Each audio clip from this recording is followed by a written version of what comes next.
At first light, a lone honey badger crosses the African plain, searching for food. Her search depends on scent. Almost anything edible can become an opportunity.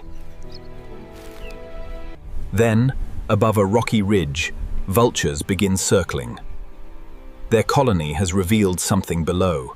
The honey badger has noticed the nesting site, and she is moving toward it. Below the nests, she begins climbing, using powerful forelimbs and long claws to gain purchase. The nesting birds are alert now. Their intruder has reached the edge of the colony.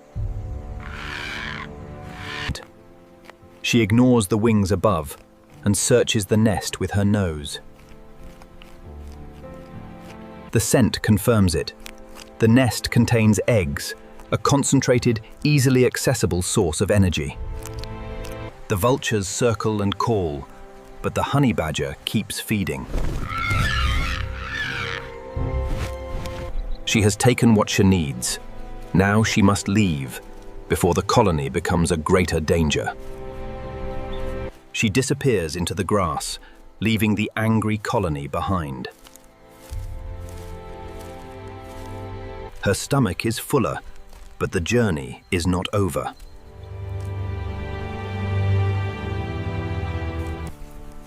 Something else has caught her attention, a familiar scent carried low across the ground. She changes direction, heading toward thicker cover where the sunlight barely reaches the ground. At the base of the scrub, the ground tells a different story. The entrance is barely visible. For a mother, that can be the difference between safety and discovery. Inside the darkness, a tiny movement answers her arrival. The cub is small, vulnerable, and completely dependent on the mother for food. That explains the risk. The food she found today must help support more than one life. She cannot stay here all day. Soon, she will have to leave the cub and search again. She leaves the den alone. Her cub remains hidden while the mother begins another search for food.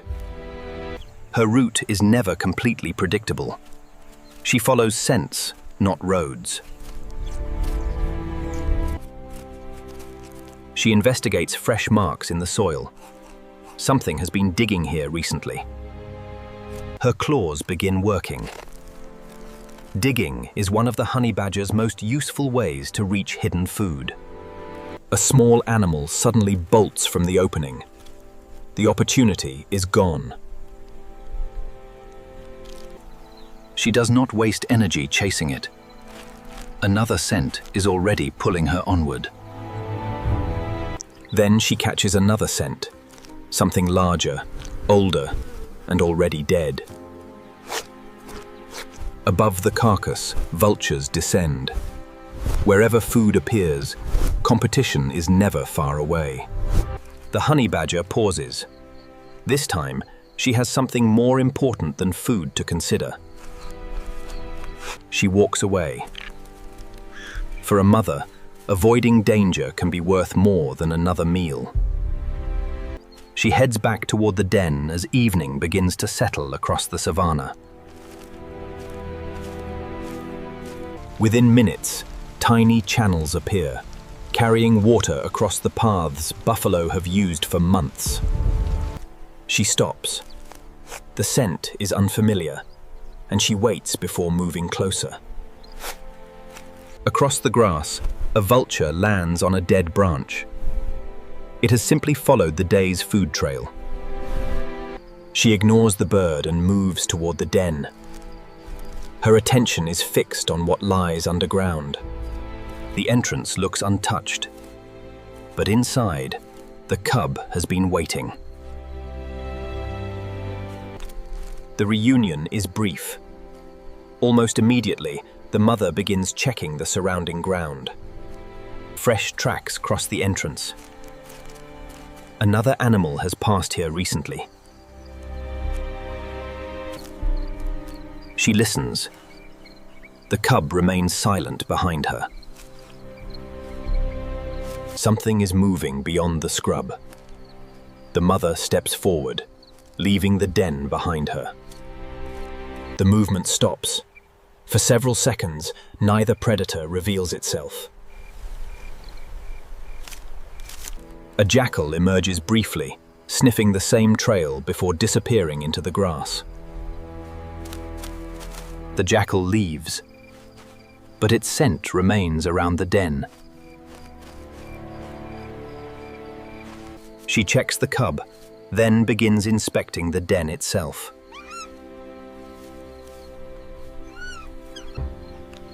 For a vulnerable cub, a den is useful only while its location remains concealed.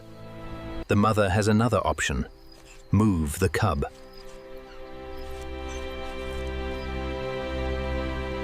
She carries the cub away from the old scent trail, deeper into cover.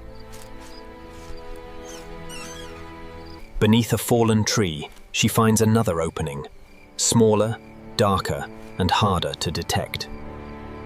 The cub disappears beneath the roots. The mother remains outside, checking the new surroundings. By morning, the old den will be empty. The honey badger cub has vanished without leaving an obvious trail. By sunrise, the old den tells no story. The mother and cub are already somewhere else. Under the fallen tree, the cub remains hidden while its mother begins another day of searching. Her search looks ordinary, but every choice carries a cost. A nest may offer eggs, a burrow may offer prey, a carcass may offer leftovers. Flexibility keeps her options open, and the vultures continue their own search, scanning the same landscape from above. Their paths cross because they share the same resources, not because nature has created a feud. For the mother, survival means balancing food, movement, shelter, and the safety of her young. By afternoon, she returns. The cub is still hidden, and the new shelter has remained undisturbed. Her story was never really about stealing eggs. It was about staying alive long enough to raise the next generation. In the wild, survival belongs not simply to the strongest, but to those that adapt before danger arrives.